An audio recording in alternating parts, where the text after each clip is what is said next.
tarde, Ponte Nova, boa tarde, Vale do Piranga, um abraço especial para as cidades de Ponte Nova, Mariana e Dom Silvério, onde o sinal da TV Educar chega com muita frequência.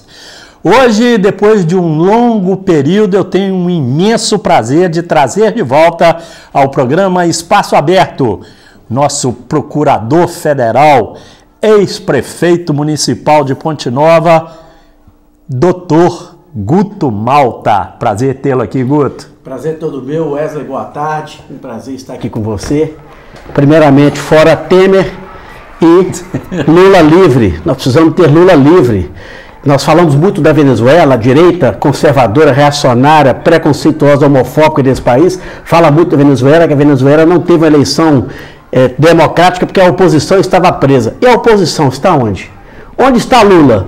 Lula está preso injustamente por convicção e não por provas. Então nós precisamos que liberem Lula e vão fazer disputa eleitoral para que a gente possa eleger Lula. Não podemos permitir um presidente impopular, corrupto, ilegítimo, sem autoridade, conduzir os destinos da nossa nação. É um prazer estar aqui nesse espaço. Eu agradeço o seu acolhimento, o seu carinho e parabenizo a TV Educar por esse excelente espaço de debate e discussão sobre a cidade, sobre a política nacional, a política regional. Prefeito, esse visual aí? Esse visual é homenagem ao presidente Lula. O presidente Lula. Esse aqui é o Lula livre. É Guto Malta Lula, ou Guto Guto Lula Malta. Para a gente poder... Porque a gente não pode desconstruir a história de um presidente da República da forma que foi feito. E uma justiça seletiva. Uma justiça seletiva. Por que é só contra o PT? Será que é só o Partido dos Trabalhadores que tem malfeitores e corruptos? Nós temos que condenar e perseguir os corruptos, pôr na cadeia, colocar, agir, mas para todo mundo. A lei não pode ser só para um. E você pega um juiz que condenou, Alexandre, e vai para Nova York receber ao lado de João Dória, que é do PSDB, ir para o camarote em São Mônaco, com tudo pago pelo PSDB. Ora, isso é uma imparcialidade tremenda. Então nós temos que fazer esse debate na cidade, porque quem sofre, Wesley, é a pobreza. As pessoas, os invisíveis, que voltam a ficar invisíveis, cada vez mais invisíveis. E esse país que você viu aí, nós assistimos agora a greve dos caminhoneiros, né? A total incapacidade de governar. Eu prefiro cair com dignidade do que chefiar sem autoridade. Então, isso é uma batalha que nós temos que fazer. E você viu ontem, o Datafolha nos traz a notícia que mesmo preso, o Lula ganha no primeiro turno. E ele transfere 30%, quer dizer, ele tem um capital político. Será que ele é tão ruim? Será que foi um péssimo? E a gente tem que chamar a atenção para as pessoas para não repetir discurso de elite reacionária, dizer que o PT acabou com o país, que o PT acabou com isso. Fora de cogitação. Foi o PT que deu dignidade. Foi o PT que deu a possibilidade, porque as pessoas chegaram na universidade pública, não foi por mérito, não, foi por conta de políticas públicas que permitiram que essas pessoas entrassem nas escolas públicas. As pessoas tiveram a possibilidade de comprar um carro, a possibilidade de comprar uma casa, por conta de políticas públicas que investiram no mercado interno. Lógico que tem um mérito. Agora nós temos aí 30 milhões de pessoas, desempregadas. E vem fazer esse discurso fascista. Dizer que o tal partido é culpado por todas as mazelas. Bom, pera lá, vamos fazer uma reflexão. Agora eu fico muito triste quando eu vejo uma pessoa mais velha falar que vai votar no capitão da reserva. Isso é lamentável. Porque quando você vê um jovem falar uma coisa dessa, dá conta de você corrigir e falar com ele, vai estudar história, porque nós precisamos de fazer uma intervenção nesse país, é da educação, é da história, para as pessoas estudarem o que é um regime militar, o que é uma ditadura, o que é uma censura. É você falar hoje de um governo e amanhã está preso, assassinado nos porões da ditadura.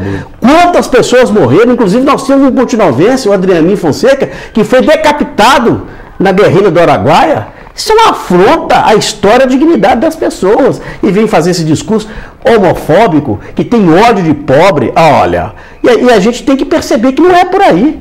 Né? Então, inicio essa jornada depois de longo tempo, porque eu precisava fazer essa fala inicial com você, Wesley. Prefeito, né? Pode chamar também de prefeito, né? Ou não? Você não... Não, é ex-prefeito. Doutor Paulo Augusto. Guto Malta, ex-prefeito. Com muito orgulho. Como é que está a vida hoje, Guto Malta? Depois de 1 ano e 6 meses quase fora da prefeitura, você agora na sua vida profissional, como é que estão os caminhos dela? Os caminhos, todo mundo sabe que eu sou procurador concursado da Advocacia Geral da União. Então logo eu saí da prefeitura, me representei, né? Eu poderia fazer poderia ter voltado para a Procuradoria da Universidade Federal de Viçosa, mas dependia de alguns arranjos institucionais, mas fiz a opção e assumi a Procuradoria do INSS. Nós temos um escritório avançado em Viçosa, que cuida da Justiça Federal de Viçosa e de Ponte Nova e de mais 16 comarcas. Então nós temos lá mais 3 colegas procuradores e eu, a princípio, continuo aqui atuando nos processos ímpares da Justiça Federal de Ponte Nova, da Justiça Estadual de Ponte Nova, Teixeiras, Ervalha, Rio Pomba, Visconde Rio Branco, Ubá, Senador Firmino. Todas essas cidades estão sob a nossa atribuição legal. E como é que é esse trabalho, Guto? Esse trabalho é um trabalho, a gente faz a defesa do Instituto Nacional de Seguridade Social, né? São os benefícios previdenciários. E em algum momento podemos ser também chamados para fazer a defesa do DENIT, do IBGE, do quadro de servidores do INSS, ou seja, todas as autarquias públicas, fundações, administração indireta federal, nós somos responsáveis pela sua representação. Então é isso que a gente tem feito, e feito com comprometimento, com compromisso e com muito orgulho. Já acostumou de novo à nova vida? Wesley, a gente acostuma rapidamente, porque a gente sabe que quando a gente está prefeito, é temporário, é passageiro, e o tempo passa muito rápido. Então a gente sabe que a gente está ali para servir, numa missão para servir, e que a qualquer instante você pode ser deslocado para servir em uma outra dinâmica, em uma outra dimensão. Então nós superamos isso com muita tranquilidade, com muita facilidade. Foi muito bem acolhido pelos colegas, foi muito bem acolhido pela Justiça Federal aqui de Ponte Nova, pela Justiça Estadual e pelas comarcas circunvizinhas. É bom que a gente volta a conviver com outras pessoas, a conhecer novos juízes, isso é muito bom. Guto, o ritmo é diferente de ser prefeito? Muito diferente? Muito diferente, Wesley. Você imagina o seguinte: essa greve dos caminhoneiros, se eu fosse prefeito, eu ficaria extremamente inquieto. Você estava trabalhando com a possibilidade da cidade ficar sem comida, sem alimentação, sem combustível, comprometendo até mesmo os hospitais, os serviços públicos essenciais. Quando chovia, eu não dormia de preocupação. Evidentemente que você tem outras preocupações, mas você já não está tão envolvido numa missão ampliada coletivamente falando. Você está envolvido numa missão pública, mas numa dimensão menor, com outras preocupações, né? Dá tempo mais de estudar, de fazer análise, de ficar mais tranquilo, de curtir a família, né? Outro dia a pessoa falou comigo assim: você voltou a brincar com a gente, coisa que, de repente, quando você estava na prefeitura, não é que a gente muda, mas é porque a responsabilidade é muito grande, é muito intensa. E cuidar de 63 mil pessoas, 2.500 servidores. E num momento difícil, nós pegamos um momento de muita dificuldade, de muita falta de dinheiro, um momento difícil para o Partido dos Trabalhadores, um momento crítico. E, graças a Deus, Deus nos abençoou, nos iluminou e nós conseguimos conduzir com serenidade e dignidade. Eu tive a oportunidade de ontem encontrar com você no estádio Mário Lobo. Você tem feito isso com mais frequência? Vai ao campo, vai ao clube? Como é que está a vida? Assim? Ao clube não, mas eu adoro futebol. Adoro futebol. Sempre gostou? Sempre gostei. Sou palmeirense. Esquerda veloz. Hoje a estrutura muscular, gordural já não nos permite mais essa agilidade. Não, mas você corria bem. Gostava do futebol. Eu lembro. E gosto ainda. E admiro o jogo bem jogado. E ontem estava um clima, pelo menos o que eu assisti, um clima de muito respeito entre as torcidas, de muita tranquilidade, de muito carinho, de muito encontro. A gente tem amigos e amigas que torcem para o 1º de maio e temos amigos e amigas que torcem para o Palmeirense. Ficamos ali naquela convivência harmoniosa. Um grande jogo, gostaria de parabenizar as duas equipes, de maneira muito especial a meu amigo Coxinha, Parabéns, Coxinha. Matou a pau. Você fez um partidão ontem, você jogou muita bola. Não só você, mas todos, mas de maneira especial, você foi o grande destaque ontem. E olha que o palmeirense teve uma situação, uma expulsão e segurou a onda numa boa. Eu espero que sábado nós tenhamos um futebol de altíssima qualidade. Eu fico muito feliz, porque na verdade são 2 times de Ponte Nova. Quer dizer que quem comanda o futebol regional é Ponte Nova. Sim. Né? Sim. Disputamos com várias cidades, está aqui nosso amigo Zé Paulo, que é um apaixonado também pelo esporte, e também torcedor do Palmeirense, jogou no Palmeirense. A gente fica feliz com isso. Com certeza. O estádio de futebol é muito gostoso para rever amigos, encontrar as pessoas. Quando eu vi seu menino ontem, o seu menino tá a sua cara, Wesley. Tá parecendo? A sua cara, aquele bitelo. Assim, meu Deus do céu. Como é que o tempo passa? Ó, voa. Ô Guto, a vida social, ela muda toda depois que você deixa o comando de uma cidade também? Ou ela é mais tranquila, mais calma? Você é um cara que toda a vida gostou de estar nos locais também. Isso. A gente, lógico que muda.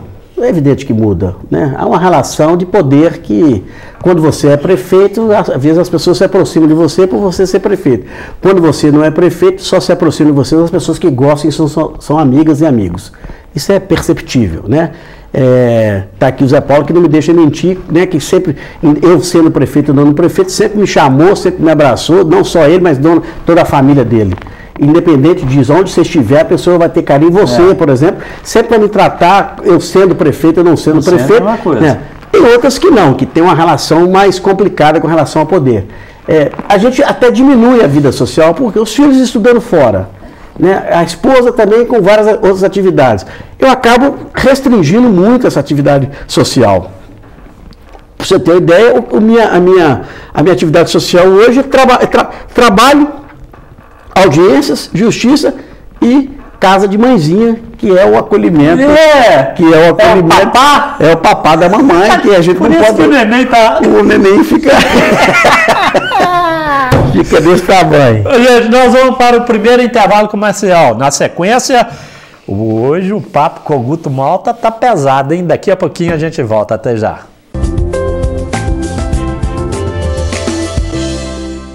Muito bem, de volta com o programa Espaço Aberto da sua TV Educar, trazendo hoje o ex-prefeito municipal de Ponte Nova, Guto Malta. Ele que está conosco hoje aqui e vai falar muito assunto polêmico ainda. Primeira pergunta, depois do intervalo comercial.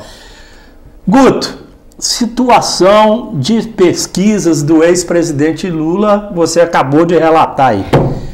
E a parte jurídica, prefeito? Você que é um profundo... que estuda profundamente essas questões. Wesley, evidentemente que o que está se trabalhando nós estamos trabalhando com a questão do Lula presidente. Não admitir Lula presidente é admitir que ele é culpado. Ele não é culpado. Se eu faço um discurso de que ele foi condenado injustamente, que ele não tem responsabilidade, né? Você viu que o apartamento do Tripex, eles fizeram um elevador lá, Alexandre, que não é que invadiu lá, não tinha elevador, não tinha nada daquilo. Tudo aquilo que foi falado no processo, não tem nada daquilo, né? Nós sabemos que os processos de delação premiada, eles estavam condicionados a uma coisa: tem que acusar Lula, tem que apontar Lula como responsável. Se não tiver isso, não vale. Então nós sabemos como é que funciona e nós temos historicamente, fizemos isso, sempre fizemos isso. Sempre tratamos os presidentes da República que cuidaram da pobreza desta forma. Nós matamos, induzimos ao suicídio de Getúlio Vargas, nós assassinamos João Goulart, nós assassinamos JK. E agora, como não tem jeito de matar igual eles matavam antigamente, você cria, existe um nome técnico para isso, você cria essa oposição através de mecanismos jurídicos. Então ele é candidato. Evidentemente que depende, vai registrar a candidatura, ele pode registrar a candidatura, não há nenhum obstáculo, nenhum óbice ele registrar essa candidatura, e ao registrar essa candidatura, evidentemente que as pessoas irão entrar com a impugnação do registro da candidatura. Aí sim, mas enquanto não for julgada essa impugnação, está viva a candidatura do Lula. Caso o Tribunal Superior Eleitoral entenda que Lula é inelegível porque foi condenado na lei de ficha limpa, né, que é extremamente controvertido essa questão, ele pode, evidentemente, aí indicaria um outro candidato, mas isso aí vai ser lá para o mês de início de setembro, outubro, faltando uns 20 dias para o pleito, para o primeiro dia da eleição. Beleza. Prefeito, estratégia política. Vamos falar um pouquinho agora da sua situação, que foi assunto também polêmico na cidade. Você, na semana passada, esteve na Câmara Municipal de Ponte Nova. Dia 5. No dia 5/6, né? 5/6. Foi lá com testemunhas. E aí, conta um pouquinho com relação a isso, sobre essas pedaladas fiscais. Isso é verdade? Não, Wesley, não tem pedalada fiscal. Pedalada fiscal é um termo pejorativo que tomou uma dimensão aí para poder tirar a Dilma, e aí eles acharam também que nós tínhamos cometido pedalada fiscal. E as pessoas falam que eu estou ironizando, eu gostaria de dizer que eu estou falando numa linguagem metafórica.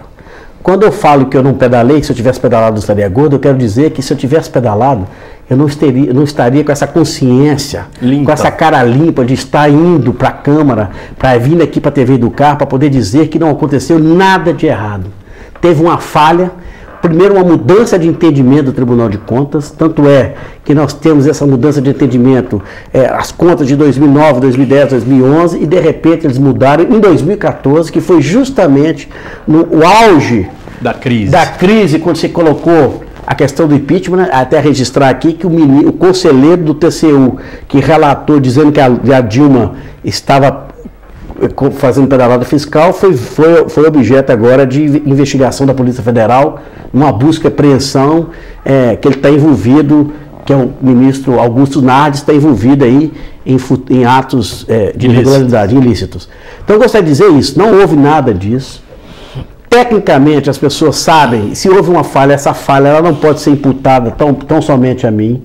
Não houve desvio, não houve roubo, não houve prejuízo, não houve surrupi de dinheiro. Aqueles 2,2 milhões não foram para a conta de Guto Malta na Suíça ou em offshore no Uruguai, em lugar nenhum. Então eu tenho a consciência tranquila. E o testemunho dos técnicos e do vereador Zé Mauro Raimundo foram bem claros para dizer que não há irregularidade nenhuma, que o tribunal poderia resolver aquilo de uma maneira muito fácil, uma recomendação, uma assinatura de um termo de ajustamento de gestão, aprovando com ressalva. Porque aquela questão lá de abertura sem crédito legal, sem autorização legal, na verdade houve. Todas as leis, Wesley, foram aprovadas pela Câmara, foram submetidas às comissões, analisadas pelas comissões e aprovadas pelo plenário à unanimidade. Todos os 13 vereadores em 2014 foram unânimes e votaram a favor da aprovação da abertura de crédito.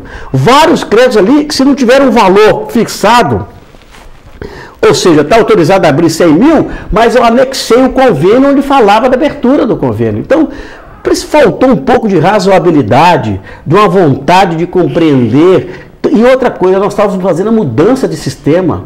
Foi uma luta. Pra você ter uma ideia, nós tivemos quase 400 prefeituras, municípios, gestores, que tiveram conta rejeitada por conta da dificuldade de compreender o layout do Citicom, que é o sistema de prestação de contas. E eu estive, Wesley, 2 vezes no Tribunal de Contas, com os técnicos da prefeitura, com a nossa secretária de governo, Maria do Carmo Santos, a nossa querida Carminha, com a servidora Consola, que era controladora, e com a servidora Luciana, e eles me orientaram a fazer da forma que eu fiz, e depois rejeitaram a minha conta. Você tem aí a conta, a situação de 2009, situação de 2008, então a gente espera, e que eu disse lá na Câmara, e volto a falar aqui, se for para fazer um julgamento técnico, eu estou absolutamente tranquilo. Se eles acharem que isso fazer um julgamento político, que eu acho que ali não é um ambiente para se fazer um julgamento político, já venceram a eleição em 2016. Né? A questão eleitoral, vamos deixar para o momento certo, até porque eu já declarei que, a princípio, eu não sou candidato. Eu não quero ser candidato. Eu acho que eu já cumpri a minha missão, já cumpri o meu objetivo de servir com dignidade a minha cidade e ao meu povo. Agora, a rejeição é um erro formal que não gera improbidade administrativa, não teve dolo, não teve usurpação, desvio, prejuízo. E se não há improbidade, não há inexigibilidade da Lei Complementar 64. Então as pessoas precisam sentar e vão pensar na questão técnica, e eu conclamo aos vereadores e vereadoras que façam essa análise, não política, técnica, porque vão ver que realmente nós não cometemos nenhum erro e que o tribunal equivocou-se ao opinar pela rejeição das contas. E se votarem contra o parecer do tribunal, não acontece absolutamente nada. O parecer do tribunal é um parecer opinativo, é o que parece ser. Sim. Ele não é vinculativo. O Tribunal de Contas é um órgão auxiliar das câmaras municipais do Poder Legislativo. Ele não é o principal. E se o vereador votar contra o parecer, não acontece nada. Ele não vai responder por improbidade, ele não vai responder por nenhuma ação do Ministério Público, por nenhuma denúncia, o que quer que seja. O que nós temos que colocar é que a verdade seja posta em julgamento e que não se perpetue mais uma injustiça. A gente não pode perpetuar a injustiça. Porque se eu tivesse aprontado, tivesse feito o escambau, metido a mão no dinheiro público, eu não estaria aqui hoje publicamente falando no seu programa, não. Eu teria vergonha de sair de casa. E eu servi com dignidade, me sacrifiquei por essa cidade, me sacrifico ainda. Agora, evidentemente que nós temos falhas. Agora, não foi o Guto que falhou. Se nós falhamos, nós falhamos. Porque quando a gente acerta, todos nós acertamos. Quando nós falhamos, todos nós falhamos. Guto, essa ida à sua Câmara Municipal, no final da sua ida à Câmara Municipal, qual foi o sentimento que você teve no olhar para as pessoas? Wesley, eu fiquei muito emocionado com o depoimento dos servidores da Prefeitura. Se você puder a oportunidade, quem quiser acessar lá, os servidores da Prefeitura foram claros e objetivos e me deixaram muito comovidos, particularmente comovidos. O prefeito Guto Malta sempre respeitou as opiniões técnicas, nunca atropelou, nunca passou o carro, os bois na frente do carro, o carro na frente dos bois, nunca desrespeitou uma análise técnica. Eu sempre valorizei, e nós temos um corpo técnico de servidores nessa prefeitura que, independentemente do prefeito que entrar, são técnicos competentes, comprometidos, dedicados, que não misturam as questões políticos partidárias. Eles querem gestão com qualidade, gestão que possa aprimorar o atendimento da população potinovense. Prefeito, voltando lá atrás, hoje você repetiria tudo que você fez nesse caso que está acontecendo aí supostas, né, pedaladas? Wesley, provavelmente que sim, porque na verdade nós fizemos uma mudança para aprimorar. Porque antigamente sequer se mandava a lei para a Câmara, fazia um decreto que já estava autorizado. E é bom você ter falado isso, que o que eu abri de crédito suplementar e crédito especial, 2 milhões e 200, eu poderia ter aberto 34 milhões, porque o limite global era de 20% de 163 milhões de reais, o meu orçamento. O que nós fizemos, assim, vamos fazer por lei, porque por decreto poderia ter um questionamento. Eu quis aprimorar a gestão fiscal, como de fato nós aprimoramos a gestão fiscal, né? Eu acredito que eu faria da mesma forma. Agora, também, se você me pergunta, Guto, se naquela época, naquele tempo real, se a gente tivesse controles reais dos órgãos de controle, o tribunal tivesse apontado para você, prefeito, isso aqui está errado, para se corrigir, imediatamente, na hora. A gente tem que ter humildade e saber que nós estamos num processo de aprendizado, de crescimento, e que ninguém nasce sabendo e que ninguém... A gente também erra, comete falhas. Nós somos imperfeitos. Sim. Né? Perfeito é Deus, a gente sabe disso. Aí. Agora, a gente também não erra porque quer, não. A gente erra com a intenção de querer fazer o melhor, de acertar para uma cidade melhor. Então tá aí, nós estamos falando aí com o ex-prefeito municipal Guto Malta. A gente vai para mais um intervalo comercial e na sequência vamos continuar o bate-papo com Guto Malta. Até já!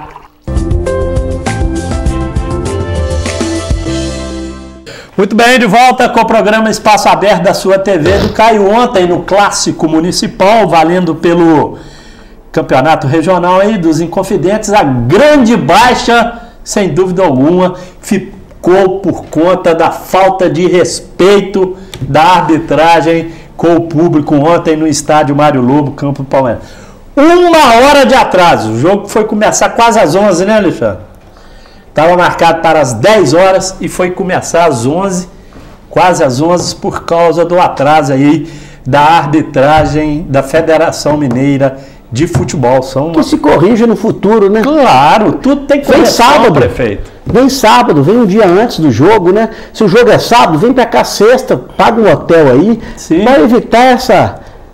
Ainda bem que as pessoas foram pacientes ontem, né?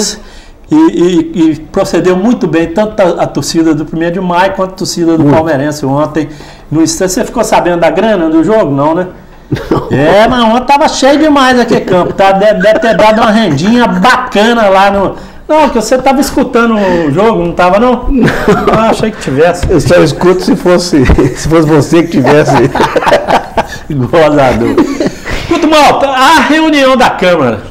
Presença de um ex-presidente da Casa Legislativa. Porque nós falamos no outro bloco nos servidores.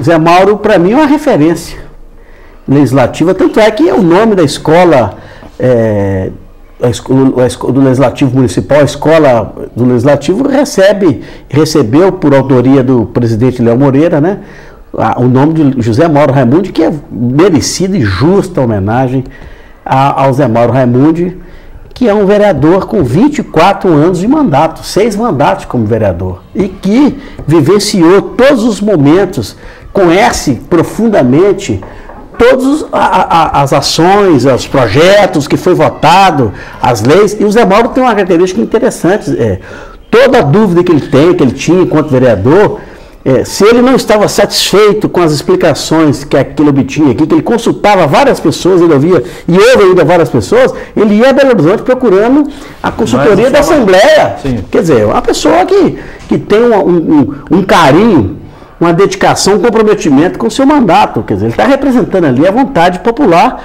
e ele sabe dessa responsabilidade. Ele foi também, deu um depoimento que eu agradeci e agradeço novamente ao Zé Mauro Raimundi, deu um fidedigno de que ela não cometeu, não há erro, não tem nada disso. Eu acho que a gente pode julgar isso com tranquilidade e aprovar isso com a ressalva necessária. Ô prefeito, depois de feito esse depoimento seu na Casa Legislativa de Ponte Nova, quais são os próximos passos? Os próximos passos, Wesley, na verdade, nós fizemos o depoimento, aí eu fiz, porque eu mesmo fiz a minha defesa. Sim. Eu posso fazer a advocacia em causa própria. A minha advocacia, até porque também como gestor eu tenho o direito de fazer a minha defesa, que eu acho que também fortalece ainda mais esse compromisso com as pessoas, com a transparência, com a verdade, sem medo de se expor e falar o que realmente aconteceu e não se esconder atrás de qualquer coisa. Então nós pedimos duas diligências. Nós pedimos, em razão dos depoimentos, nós pedimos a juntada de todas as atas das reuniões onde foram aprovadas as 34 leis que abriram o crédito suplementar e especial, então nós estamos juntando, e nós tivemos uma alteração que foi sancionada em 25 de abril, que é a Lei 13.655/2018, que tem um tratamento diferenciado. Ela foi feita justamente para proteger o gestor dessa alteração repentina de entendimento do tribunal. Quer dizer, o tribunal sempre pensou de um jeito. Chega um ano, ele muda esse entendimento, a gente não pode ser prejudicado. Há mecanismos de proteção ao gestor. Então, nós pedimos essa aplicação, artigo 24 e 25 da 13.655/2018, que vem dizendo que, na verdade, você teria que ter também essa transição. É que eu disse, eu falei com você aqui, se o tribunal tivesse em tempo real me alertado, você tinha corrigido. Eu falo assim, Wesley, escuta aqui, você não pode falar que houve um atraso do juiz da federação. No próximo bloco você, olha, eu corrige. Você não vai insistir com o erro. A gente não tem essa peculiaridade da teimosia, uma teimosia imbecil, idiota. Né? Então a gente precisa compreender isso. Então eu fico muito tranquilo. Agora eu tenho, aí foram juntadas as mídias, os áudios, o áudio e o vídeo da reunião, uma reunião que demorou acho que 2h30 ou 3 horas lá na Câmara. Gostaria de cumprimentar a comissão de vereadores, a comissão de justiça. Quem é a comissão? O vereador Hermano, o vereador Sérgio, o vereador Zé Osório, conduziram com perfeita sintonia, imparcialidade, com tranquilidade, com serenidade. Cumprimentar também, parabenizar o setor técnico da Câmara Municipal, que também conduziu e construiu todo esse procedimento de análise desse processo de julgamento das minhas contas. Então eu fico muito feliz e agradecido a todos eles, e foi muito tranquilo, de uma forma muito suave, muito leve, no sentido de que demonstrar que a verdade com certeza irá aflorar. A comissão são 3 vereadores. São 3 vereadores. Agora, aí eu estou com o prazo para poder fazer alegações finais. Esse prazo vence agora dia 18. A partir disso, a comissão se reúne novamente, faz a deliberação da comissão, e a partir dessa deliberação marca-se a reunião no plenário da Câmara para os votos, para que haja a rejeição, a derrubada do parecer de rejeição do tribunal. Eu preciso do apoio de 2/3 dos vereadores. Eu preciso que 9 vereadores sensibilizem, cuidem da questão sob o ponto de vista técnico, para a gente poder estancar essa questão. Então, são 9 votos que você tem que ter ao seu favor. Ao meu favor. Não tendo esses votos, você já explicou que não traz problemas para você. Não traz problemas, mas aí a gente já está analisando mecanismos para ver, né? Vamos esperar acontecer, né? Eu acredito muito, não só na justiça de Deus, mas na justiça dos homens. Eu acredito muito que haja essa compreensão da Casa Legislativa, que haja essa separação do gestor técnico e da questão política, e espero que a Câmara tenha, e vai ter, eu tenho certeza disso, maturidade para lidar dessa situação com muita altivez e serenidade. Quando você é perguntado pelas ruas com relação a isso, Guto, te traz uma angústia? Não. Fico muito tranquilo. Quando a gente quem não deve, não teme.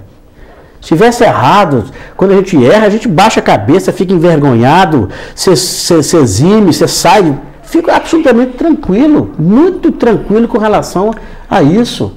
Né? Tem tido muitos questionamentos? Não, muito pelo contrário. Eu tenho tido muitos depoimentos de pessoas que sabem que realmente foi um erro, foi uma falha, mas que esse não comprometeu, que não há prejuízo, que não há roubo, que não há desvio, que não há irregularidade.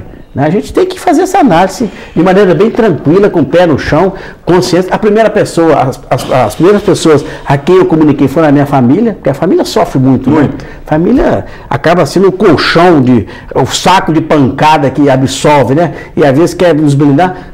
Coloquei tudo de maneira clara, cartas sobre a mesa, e com tranquilidade, com dignidade, e nós vamos lutar até o fim, para dizer que, na verdade, o tribunal se equivocou ao fazer essa recomendação de rejeição. Você é um cara político.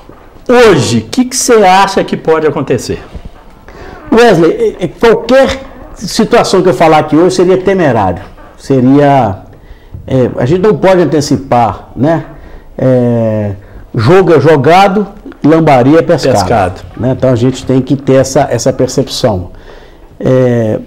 O que me compete, o que me competia a mim, a minha equipe, as pessoas que estão acompanhando, né?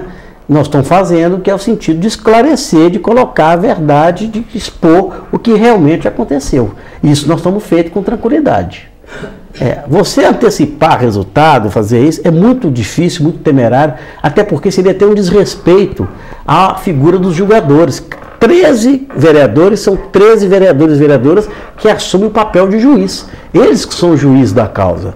E você não vai antecipar. Eu não posso chegar e falar com você, Wesley, aquela ação nós vamos ganhar, aquela ação nós vamos ter isso. Não. Você tem que respeitar, porque cada cabeça é uma sentença, cada pessoa tem a sua história, tem o seu conhecimento, e eu acredito que haja esse entendimento no sentido de verificar que o tribunal poderia muito bem ter recomendado a aprovação com ressalva.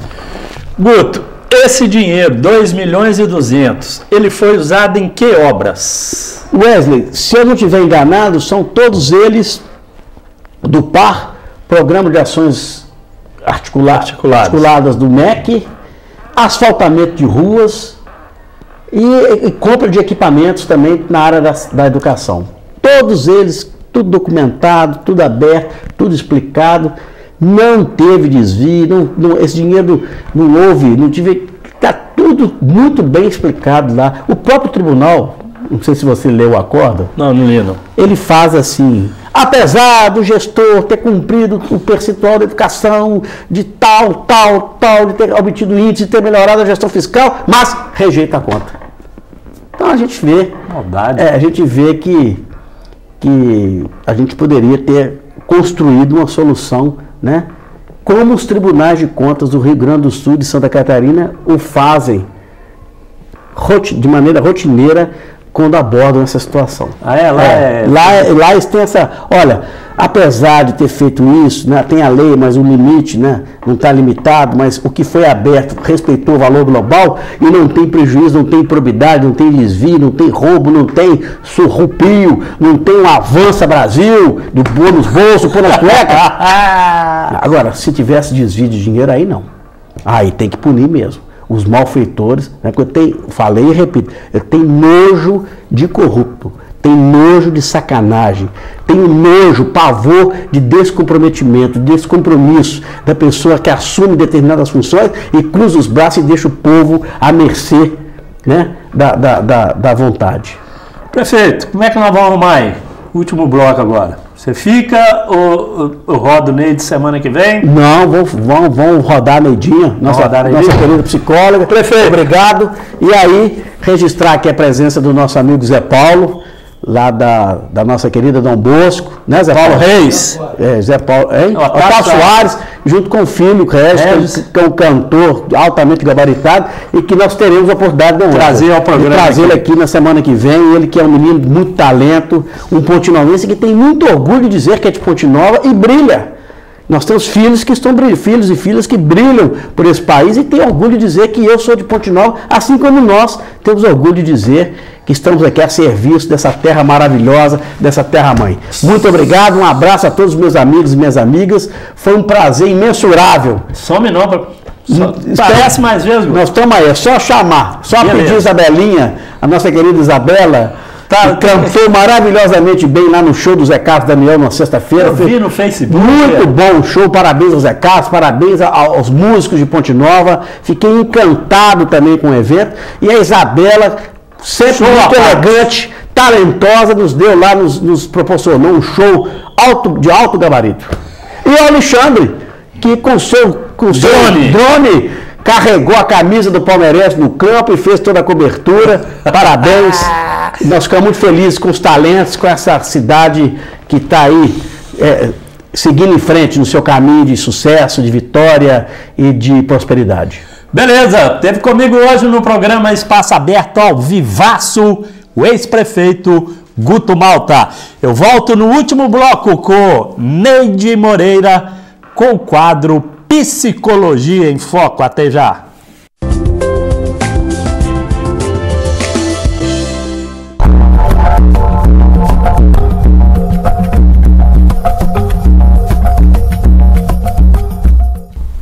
Olá, eu sou Neide Moreira, sou psicóloga, estou mais uma vez com vocês no programa Psicologia em Foco. E o nosso quadro de hoje, nós vamos falar das relações amorosas e a superficialidade nos tempos atuais.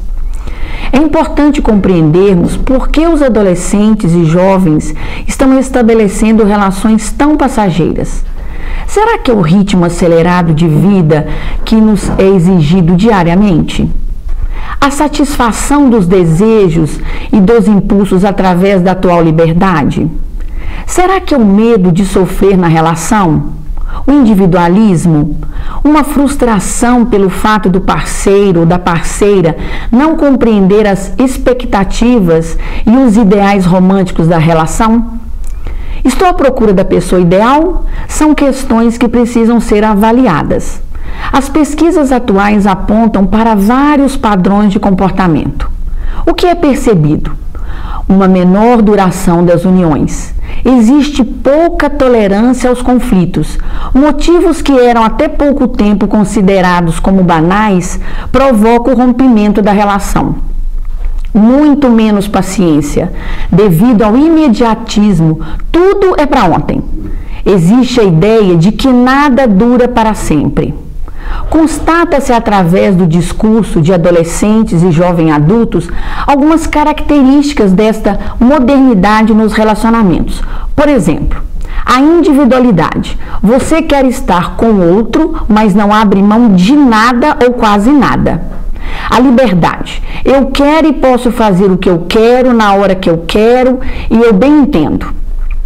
Outra questão, a superficialidade. As pessoas estão cada vez mais trocando o conceito de relacionar-se por conectar-se com os parceiros pelas redes sociais. Criou-se uma nova era nos relacionamentos, mas a cada dia essas relações estão mais fragilizadas e desumanizadas. A descartabilidade, ou seja, o outro é um objeto descartável. Estou com ele ou ela apenas para satisfazer o meu desejo. Um exemplo claro disso, as festas, os shows. O prazer está em total evidência. Os jovens buscam o máximo de intensidade com o mínimo de compromisso. Percebe-se a impulsividade na tomada de decisões. Os jovens são traídos por gatilhos mentais a todo instante, deixando as emoções controlar a situação. Por que isso está acontecendo? Nos falta consciência na forma de pensar. Eu vou deixar a vida me levar, como diz o Zeca Pagodinho e o Samuel Rosa da banda Skank. Aparece ainda o amor romântico, apesar dessa impulsividade nas relações. Os jovens parecem crer na ideia romântica de um relacionamento, principalmente as meninas. E dizem, acho que eu ainda tenho aquele sonho de casar de branco, de encontrar o meu príncipe encantado. Outra questão é a igualdade de gêneros, também aparece em destaque. Tem sido muito discutida, mas acreditem, vai demorar para ocorrer na prática. É como o racismo, o machismo, fala-se muito sobre os prejuízos e os sofrimentos causados por isso, mas a prática é muito diferente. Por que surgiram tantas mudanças também? O surgimento da indústria e da urbanização trouxe uma redefinição dos papéis de homens e mulheres na sociedade moderna, mudando os comportamentos na família e no casamento. Essas transformações vêm motivando os casais a viverem de uma forma mais individualista, visando ao próprio prazer. Grande parte das pessoas que se encontravam em uma relação estável, existe uma predominância dos seus projetos individuais, onde a prioridade é a formação acadêmica, a construção de uma carreira, a estabilidade profissional e o status social.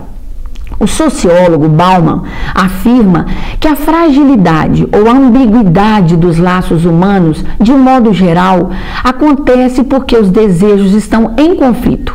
Há momentos em que busca intensificar a relação e em outros, ou ao mesmo tempo, mantê-los frouxos. A parceria ou relacionamento passa a ser visto como bens de consumo, como algo que deve ser instantâneo, usado uma vez só, podendo ser eminentemente descartável. O exemplo da fala de uma jovem. Tem amigos meus que estão solteiros e me dizem, quero namorar, mas não consigo. O cara começa a namorar e vem 10, 20, 30 loucas pra cima. Está muito difícil para namorar. Diante da variedade de mulheres e homens, os jovens sentem-se tentados a trair e a vivenciar relacionamentos amorosos transitórios. Busca-se uma relação para suprir uma carência ou para um momento de diversão e companhia para uma noite. Ou a impulsividade na tomada de decisão. Um outro exemplo, as pessoas não procuram se conhecer antes.